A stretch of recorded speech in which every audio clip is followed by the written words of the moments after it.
Oke, baik, kita bertemu lagi di sesi ketiga yang tadi kita sudah membahas tentang apa itu agent, klasifikasinya, karakteristiknya. Nah, kita lanjut lagi tentang patogenitas agent. Nah, karakteristik lain dari agent tidak menular yang perlu diperhatikan antara lain, yang pertama kemampuan menginvasi atau memasuki jaringan, yang kedua kemampuan merusak jaringan atau reversible dan irreversible, yang ketiga kemampuan menimbulkan reaksi hipersensitif.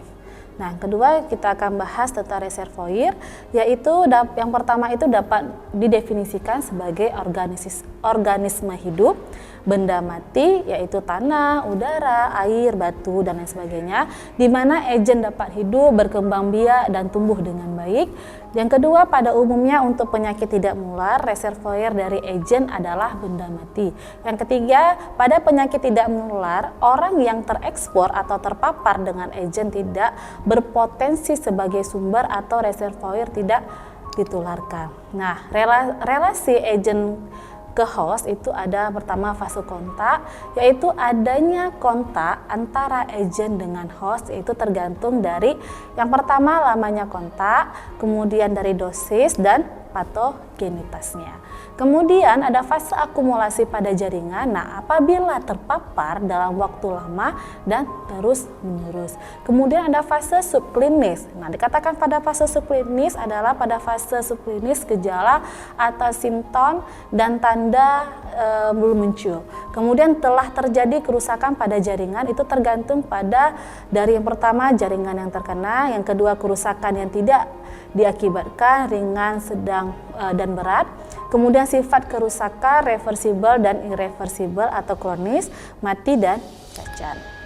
Nah, untuk fase klinis, agent penyakit telah menimbulkan reaksi pada host dengan menimbulkan manifestasi atau gejala dan tanda. Nah, keempat, karakteristik menjadi penyakit tidak menular ini yang pertama tidak ditularkan, kemudian etiologi sering tidak jelas, agent penyebab itu non-living agent, durasi penyakit panjang atau kronis, yang kelima fase subklinis dan klinis panjang untuk penyakit kronis. Mungkin untuk karakteristik penyakit tidak menular ini sudah kita sampaikan juga tadi di sesi pertama, yaitu ada apa perbedaan antara penyakit menular dengan penyakit tidak menular. Nah, kemudian ada rute dari kepaparannya ini melalui sistem pernafasan, dari sistem digestiva, kemudian sistem integumen atau kulit, dan sistem vaskuler. Nah, ini kita bisa lihat dari riwayat alamiah penyakit ya. Mungkin sudah pernah juga dengar adik-adik itu apa sih riwayat alamiah penyakit. Yang pertama itu ada proses terjadinya penyakit, di mana proses terjadinya penyakit tergantung pada dari tiga. Seperti saya bilang tadi, ada agent, ada host, dan ada environment atau lingkungan. Agent penyakit, host itu manusianya, environment itu lingkungan. Jadi ada tiga. Oke. Kemudian pada penyakit menular, manusia mempertahankan keseimbangan untuk tetap sehat melawan yang pertama agentnya, yang kedua kondisi lingkungan yang sesuai dengan organisme tersebut. Yang ketiga adalah faktor predisposisi. Nah, pada penyakit tidak menular, manusia juga mempertahankan keseimbangan untuk sehat, sama ya seperti di atas bahwa yang dilihat adalah agent, lingkungannya juga. Kemudian ini kita masuk ke apa sih itu definisi riwayat alamiah penyakit. Yang pertama kita bisa melihat dari perkembangan penyakit tanpa campur tangan medis atau bentuk intervensi lainnya sehingga suatu penyakit berlangsung secara natural. Kemudian adanya respon dari host terhadap stimulus dari interaksi agent dan environment. Nah, tahapannya itu dari riwayat alamiah penyakit itu ada yang pertama patogenesis, itu dilihat dari faktor-faktor. Faktor-faktornya itu apa saja? Dari hereditas, ada ekonomi sosial, ada lingkungan fisik, ada psikis, ada stimulus penyakit. Nah, yang kedua itu stimulus dapat terjadi sebelum terjadinya interaksi antara stimulus dan manusia. Yang ketiga, interaksi awal antara faktor-faktor host, agent, dan environment disebut periode prepatogenesis. Yang kedua itu patogenesis. Kalau tadi atau sebelum ya, sebelum. Nah, kalau sekarang ada patogenesisnya.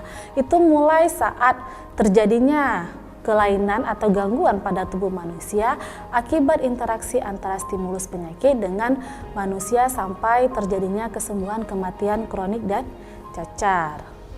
Nah, pada pembahasan di atas ini tidak jelas tentang kondisi orang yang sebelum terinfeksi tetapi mempunyai risiko untuk terkena suatu penyakit. Itu untuk mengatasi kekurangan ini, perjalanan penyakit dia dapat dikembangkan dari fase-fasenya. Ada fase suseptibilitas, ada dari suseptibilitasnya atau tahap peka ini ada 2 faktornya gitu ya, ada faktor risikonya juga.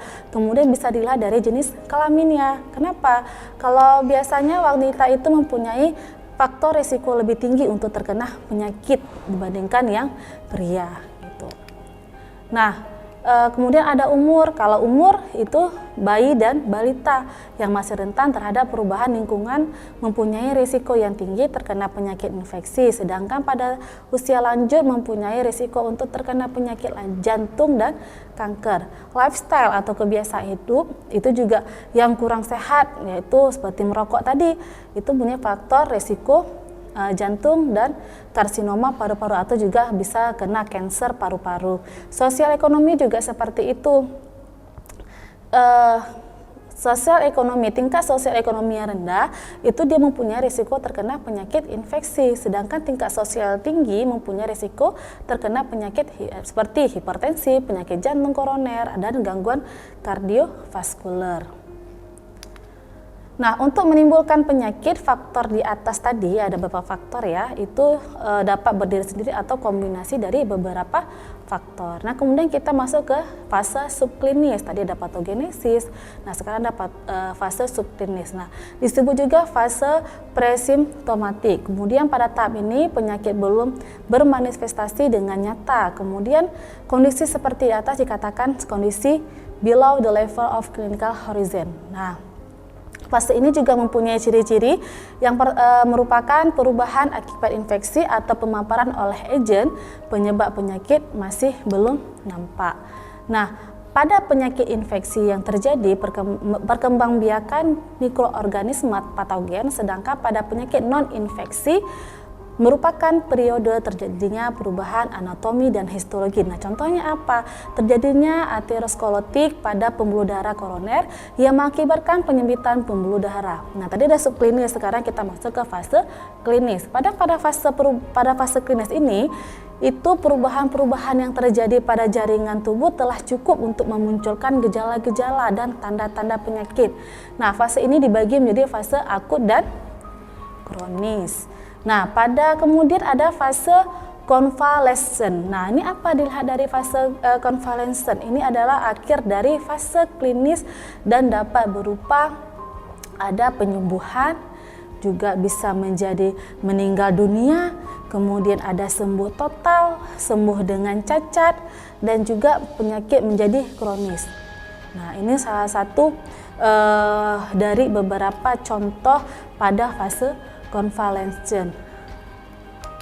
Nah, dari usaha pencegahan penyakit ini itu juga kita disesuaikan dengan riwayat alamiah penyakit. Nah, itu maka tindakan preventif terhadap penyakit secara garis besar itu dikategorikan ada 3. Yang pertama ada usaha preventif primer.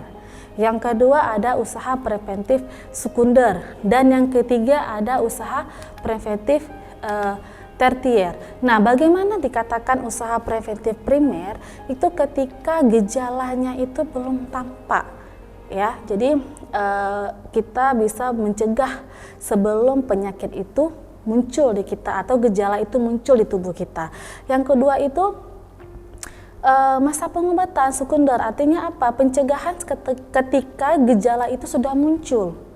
Nah, jadi ketika sudah muncul gejala penyakit itu, nah kita harus memberikan usaha dalam pencegahannya.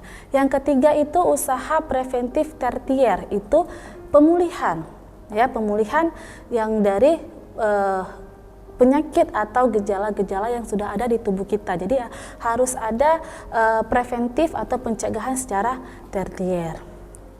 Baik, setelah materi tadi yang saya sampaikan tadi, mungkin adik-adik ada yang ingin menanyakan, bisa langsung meninggalkan komentar di bawah ini. Baik, terima kasih saya ucapkan kepada adik-adik dan teman-teman di rumah yang telah menyaksikan program e-learning saya. Saya Fauzia Andika SKM MKes mengundurkan diri. Wabillahi taufik wal hidayah. Assalamualaikum warahmatullahi wabarakatuh.